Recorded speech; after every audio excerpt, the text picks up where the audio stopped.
The Rise and Fall of Jeffrey Epstein, a story of wealth, power, and abuse.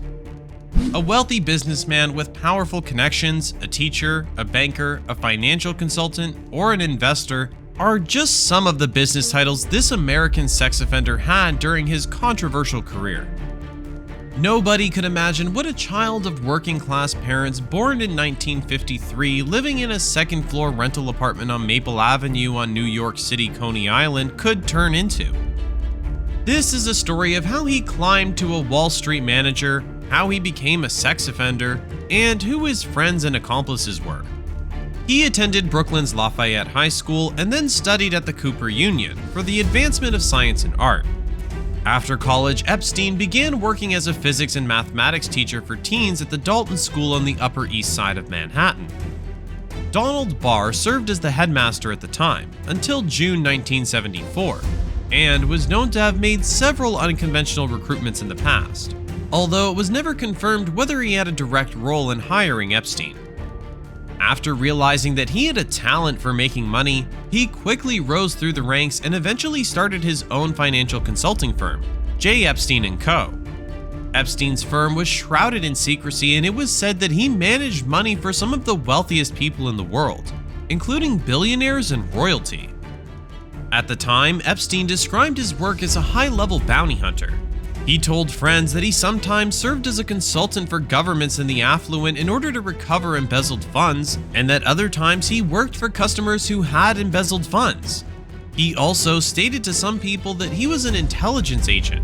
He had an Australian passport with his photo, but a fake identity, and this passport showed his place of residence in Saudi Arabia. One of his clients during this time was Adnan Khashoggi, a Saudi Arabian businessman who served as the middleman in the 1980s Iran-Contra scandal involving the transfer of American weaponry from Israel to Iran.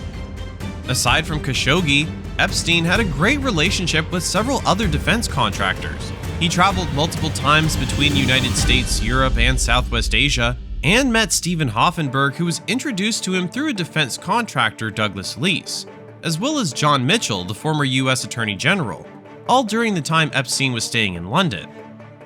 With his wealth and power growing, Epstein began to expand his reach and influence. He mingled with politicians, celebrities, and even royalty. He was known to have close relationships with powerful figures such as Bill Clinton, Prince Andrew, and Donald Trump. But one of the most important characters in Epstein's story was Leslie Wexner, who started his career in a small clothing shop called The Limited, and later was the owner of Victoria's Secret, Bath & Body Works, Abercrombie & Fitch, and by 1990, he became a billionaire. Epstein was introduced to him through a friend who told him that Epstein was a brilliant young financier who would help him out with his finances, and they became inseparable from the moment they met. Leslie saw Epstein as his financial guru, and during the time they were working together, Epstein's personal wealth grew so much that he was earning more than $400 million from Leslie. But how did that happen? Well, Leslie had signed a power of attorney over his $4.8 billion estate and gave complete control to Epstein, who would then purchase real estate, cut checks, and even take out loans in Leslie's name, which is also how he managed to transfer Leslie's New York mansion to himself for $0. This mansion is valued at $78 million today, and he got it literally for free. Leslie was blindly believing that Epstein was this amazing money manager who knew what he was doing better than Leslie ever could. And for the next 16 years, this one document gave Epstein unmatched authority over Leslie's entire estate. This also gave him credibility because he claimed to be associated with Victoria's Secret, and that he even had a say in which models would appear in their catalogs, calendars, and shows. On the other hand, Epstein's wealth and power gave him access to young girls, many of whom he sexually abused. Epstein had a network of recruiters who would find and bring young girls to him, and he would often lure them in with promises of money and modeling opportunities. Epstein had a number of homes where he would sexually abuse the girls, including his luxurious mansion in Palm Beach, Florida, and his private island in the Caribbean, known as Little St. James. So he turned this New York mansion into an address well known throughout the city where aspiring models would come thinking they were going to be cast, But this was actually a huge trap. At this point, Leslie was his one-way ticket to a billionaire lifestyle, and he took it. Another person to help was Ghislaine Maxwell, a daughter of Robert Maxwell who went from a poor refugee to becoming a billionaire media mogul with newspapers all around the globe. She introduced him to the elite in society that she grew up in, and in 1994, she began recruiting girls for his well-known scheme. She would recruit, groom, and abuse young victims. However, in 2005, the police began investigating Epstein after a parent of one of his victims reported him to the authorities.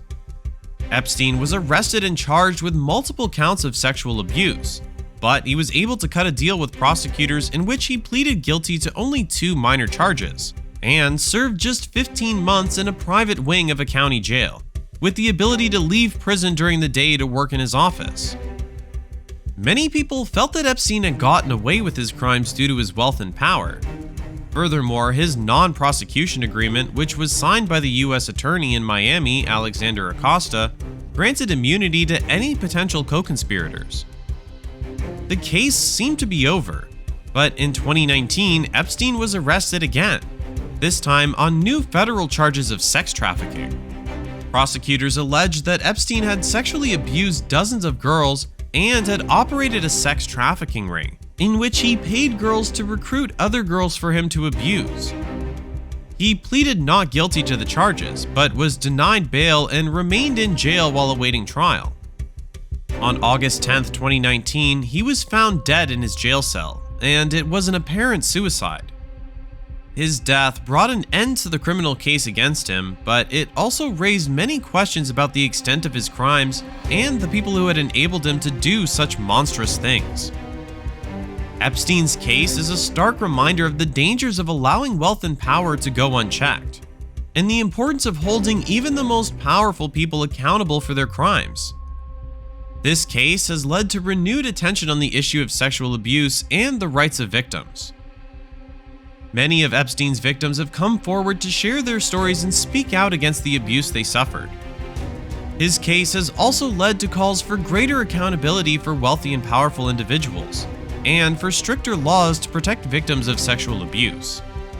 It has also highlighted the need for greater transparency in the criminal justice system, and the need for prosecutors to be held accountable for the deals they make with defendants.